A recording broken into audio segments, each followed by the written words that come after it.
চাঁদ মানব সভ্যতার অন্যতম বিস্ময় এবং কৌতূহলের কেন্দ্রবিন্দু। মানব ইতিহাসে চাঁদে পদচারণা ছিল এক অভূতপূর্ব সাফল্য। 1969 সালের অ্যাপোলো 11 মিশনের মাধ্যমে নীল আর্মস্ট্রং সর্বপ্রথম চাঁদের মাটিতে পা রাখেন, যা মানবজাতির জন্য এক ঐতিহাসিক মুহূর্ত। এর আগের ভিডিওতে আমরা চাঁদে যাওয়ার সত্যতা নিয়ে আলোচনা করার চেষ্টা করেছি। ভিডিওর লিঙ্ক ডেসক্রিপশন বক্সে দেওয়া আছে, ইচ্ছে হলে দেখে আসতে পারেন। সর্বমোট 12 জন মহাকাশচারী 6টি সফল মিশনে চাঁদের মাটিতে পা রেখেছেন। প্রতিটি মিশনে 2 জন করে নভোচারী চাঁদে অবতরণ করেন।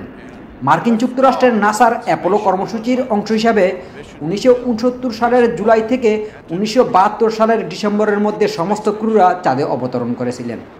চাঁদে হেঁটে আসা 12 জনই ছিলেন মার্কিন পুরুষ। চলুন পরিচিত হওয়া যাক সেই 12 জন দুঃসাহসিক নভোচারীর সাথে।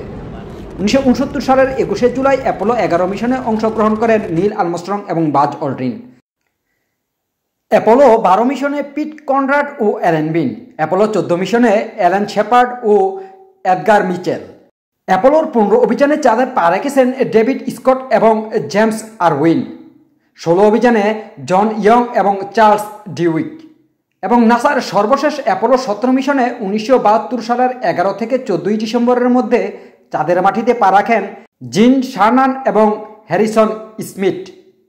পরবর্তী ভিডিওতে নাসার 13তম মিশনে কি এমন আজব ঘটনা ঘটেছিল তা নিয়ে আলোচনা করার চেষ্টা করব।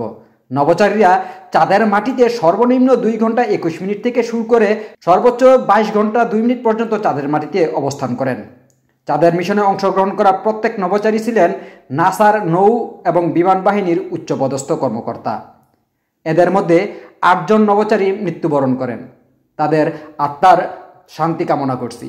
আর যারা জীবিত আছেন তাদের দীর্ঘায়ু এবং সুস্থতা কামনা করছি। ভালো লাগলে চ্যানেলটি অবশ্যই ফলো এবং সাবস্ক্রাইব করে পাশে থাকবেন।